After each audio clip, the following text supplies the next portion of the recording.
Hello. Hi. I'm a boy. In front of a girl. In front of a girl. What is that Sucking from his cock. anyway? Not the sucking my cock part. No, Sleepless in Seattle. Yeah. Right. Yeah. Maybe? Right, yeah. Sure. Yes. Yes. Yes. Yes. No. Yes. Yeah. I'll double check that later. Google it. Right now, on screen. No. Google it. Like, and please record offhand. Just Googling it and just throw it on the screen. Damien is making a point of not telling me where he's taking me. Still, I'm enjoying the walk in the cool night air. Being alone here with Damien is a lot better than being in a crowded theater. That was the entire time. It's actually been on screen. Just picture in picture. Lovely night, isn't it?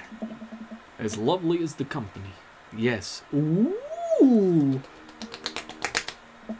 He thinks I'm lovely. Damn. Okay. Here comes the smooth response. Thanks. Okay. Okay. Cool. Thanks. None of these are really smooth. I'll just go with thanks. Thanks. No problem. Crushed it. We both stand there feeling a little awkward. I sure am one smooth operator. I love the way that you explained to me how the fucking like the gear shift in the car works. It's like you gotta do that. Yeah. Yeah. It's one of the you saw my car. It's one of those it's the one that's by the steering wheel. And he's like, I couldn't figure out how to do it at first. I'm like, you got to do the yes. I'm driving. Yes. Are you getting a little hungry? We can maybe stop off and grab something to eat. Worry not, friend. I have a plan. We turn the corner and are greeted by the gates of a cemetery. What? He was number one. Are we going in there? A little bit of Victorian flavor, Gorka. Trust me. Oh god, we're gonna die. Oh no, that's what he calls his cock. Victorian flavor. I call mine Victoria Justice. I call mine Victoria's Secret, because no one knows about it. Because no one can find it. I'm a bit nervous, but what is this music? I'm a bit nervous, but Damien hasn't led me wrong yet. I follow his lead as we walk into the cemetery. Phoebe Buffet Vampire Lair. What the fuck? It's a fucking thing from Friends. Okay. Statues of angels stare down at us while we follow a path through the faded tombstones. As we crest a small hill, we get a beautiful view of the city. The nightlights sparkle around us. I gotta hand it to him. For being in a cemetery, this is strangely romantic.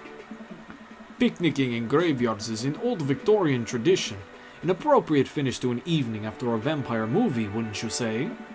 With a flourish, Damien produces a blanket and picnic basket. From somewhere. Ta-da! I hid them in my pants! Wait, where were you hiding that? Under my cloak? What? Oh, right. Damien unfolds the blanket and we both sit down, gazing out at the city lights. He produces a bottle of red wine and a fine selection of cheeses. Ooh. Wow, that cloak's big. Look at that Gouda. That's pretty good. In the Victorian era, there were no public art galleries, parks, or botanical gardens to speak of. Once rural graveyards became a more popular alternative to church burials, they became the only place that people could see beautiful plant life and fine sculptures.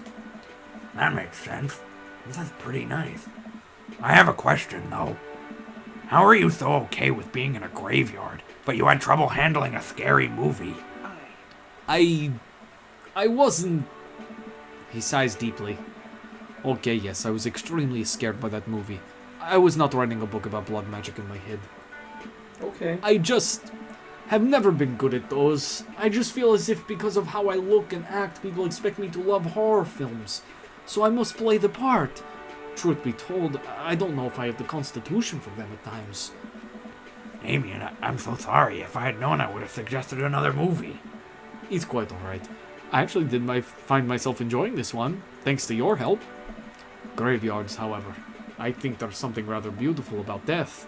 Cemeteries are traditionally built away from cities, away from the realm of the living, and it keeps us rather separated from it. To acknowledge death and become comfortable with it, I think, gives us a certain intimate knowledge of ourselves. To sit amongst generations of those who came before us, to be truly alive, in the midst of so much death, brings me great comfort. Death helps me appreciate life, to savor every second. We sit and enjoy our food and wine. I don't feel scared anymore. Never thought I'd be comfortable sitting alone in a graveyard at night, but I actually feel very peaceful. Suddenly, it doesn't seem like we're alone. Off in the distance, I see a shadowy figure in the trees. It's the hash slinging, the bash bringing Robert! What is that? I'm not sure. It noticed us. I'm paralyzed with fear as it begins lumbering slowly towards us, its shape taking a more animal form, more feral. I look to Damien for help, but he's just as afraid and transfixed as I am. I want to scream, but it's stuck in my throat. The creature is getting closer, moving faster. Woof! Oh. It's a dog. As it finally... Aww. Isn't that Brian's dog? As it finally comes into the light, the friendliest, dumbest little Boston Terrier I've ever seen pulls its owner towards us.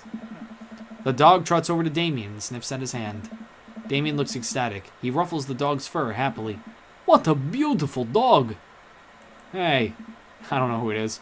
Both look up, not expecting to see. Oh, fuck. Thanks! There goes my break. Coming in with one of the worst. Robert, what are you doing out here on this lovely evening? Hunting cryptids!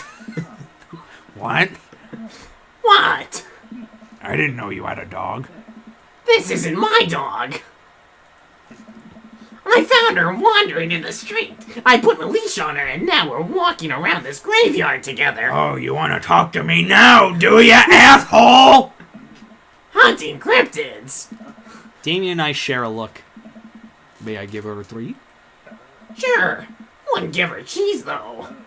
Not to worry. Damien reaches into the depths of his cloak and procures a small dog treat. What else is he keeping in there? A dog laps up the treat and crunches away, tail wagging furiously. Damien continues to smooth down her fur. Thanks. I think I'm just gonna fine tune the John Travolta voice for Robert into just straight up Roger from Doug. Funny. No, because I always do it to like John Travolta extremes, but it's really just like, Hey, funny. My absolute pleasure. pleasure. Damien shakes the dog's paw. Lovely to meet you, my friend. May our paths cross again. Oh, this boy's stepping in on a territory. Robert and his dog disappear into the darkness. Damien stares after them. I didn't know you liked dogs. Actually, I fucking hate them. Victorians love dogs, actually. Most Victorian women of high fashion would always be accompanied by a small dog such as a terrier or a Maltese. I think big dogs are nice too. Hey, fuck you. I have Yeah, a small man. dog. I don't know why I said. Yeah, man, dogs are cool. I do believe we've had enough excitement for one night. Let's say we make our way home. Damien hops to his feet and extends a hand to help me up. I gladly take it as my knees aren't what they used to be. He packs up his picnic basket and leads us out of the graveyard. As we begin the walk home, I take one last look at the cemetery. It really is beautiful. Like a proper gentleman, Damien walks me to my doorstep. Thank you ever so kindly for your company tonight. Damien, it was my pleasure. Gorkrup, if you'll allow me, it will bring me great joy to offer you a token of my affection. Damien reaches into his cloak and pulls out a folded, monogrammed handkerchief. He presses it into my hand. Wow. Thank you, Damien. There's snots on this. I will use this to dry the tears for those I've lost. I can't wait Poetic. I can't wait to sneeze on this. I'm gonna wave Use the at first this at one. passing ships. I will use this to dry my tears for those I've lost. Eggplants! A noble purpose. Damien shuffles his feet. I just want to say that it's rare to find someone like you.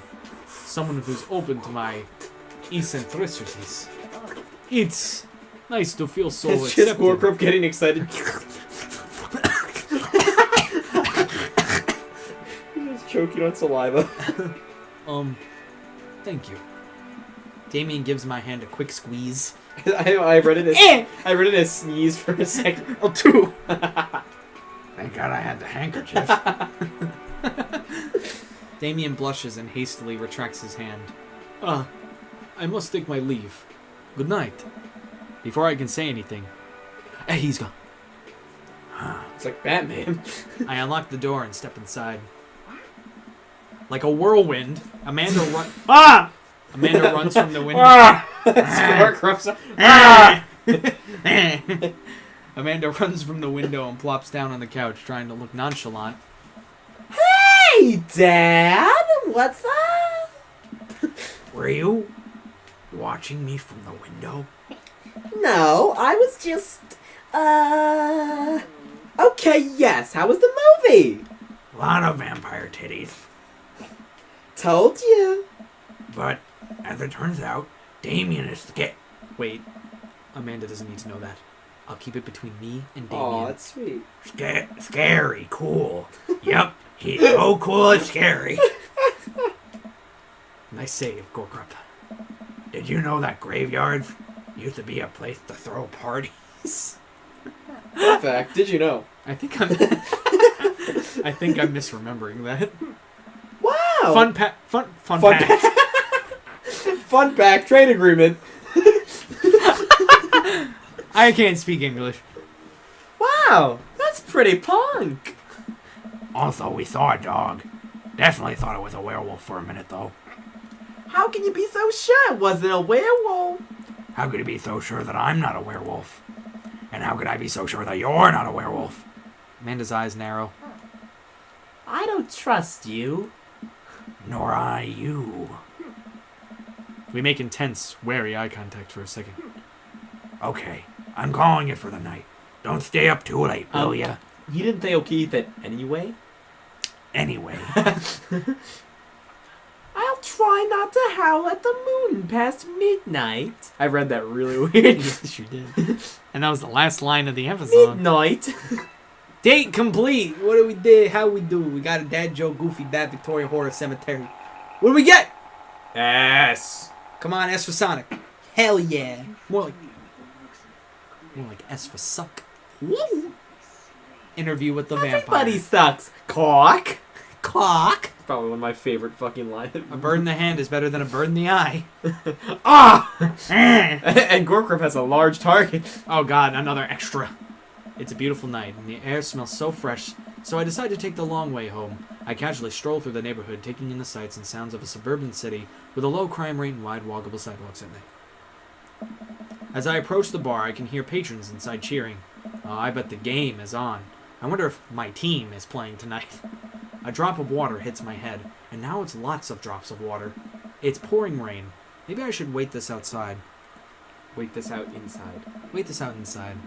I order a beer from the bar and settle in. It turns out that my team isn't playing tonight, but I can certainly enjoy the game regardless.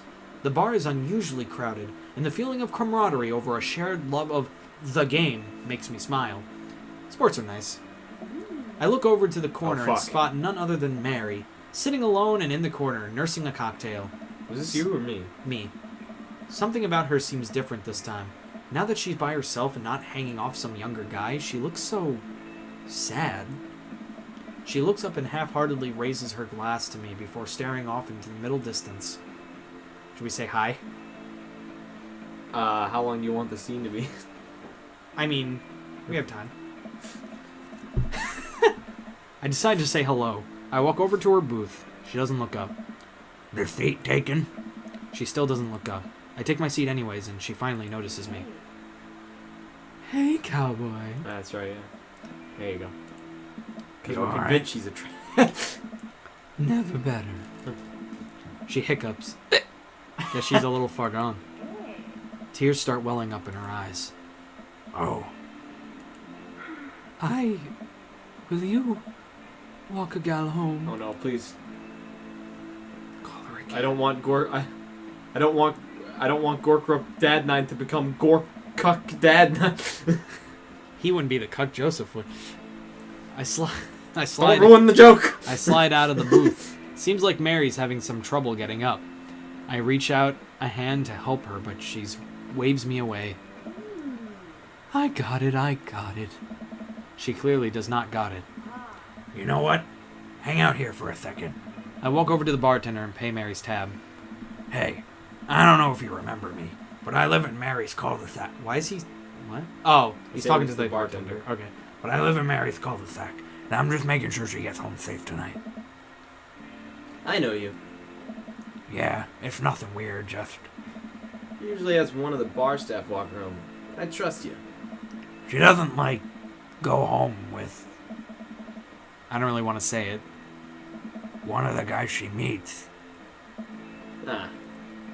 Nah? Ain't her thing. Well, that Neil's just me. I'm tired of, all the points. Yeah. Huh. I head back to the booth. Mary stumbles out of the seat and directly into my arms. It's still raining a little bit. I take off my coat and hold it over Mary's head. Such a gentleman. Man, the voice of him makes us really... Let's get you home. Mary and I walk in silence up the street towards the cul-de-sac. I have no idea what to say to her, for fear that she might hit on me. Or not. What did the bartender mean by ain't her thing? Sorry you have to see me like this. I'm usually not... I know Joseph doesn't like it when I... Just... Sorry. It's alright. I'm sorry if I'm ever mean to you. It's alright. No, it's not. I know it's not. I'm having a really... Forget it. As we get to the cul-de-sac, I can feel Mary starting to slow down. By the time we arrive at the doorstep, she pulls away from me. Wait, can we just... Hold on. What's wrong? How about another drink? Old time's sake. Old time's sake. You mean like a once. week ago? Yeah. Come on, Mary. About a week ago. It's bedtime. Mary looks me up and down, giving me a half smile. Oh no. You're right. She pulls me in close for a hug, holding on to me for a little longer than feels appropriate. She mumbles into my chest. You're a good kid. Thanks for the Oh company. god, we're gonna cuck. Mary gives me a pat on the back, straightens out her sweater, and walks the rest of the way to the front door herself. Mary straightens out her back, throws off her sweater. Straightens out her back. Huh. Sit. Straightens out her back. Welcome to Dad Book, and that's where we're going to end this episode. I'm a boy. Oh no. Bye.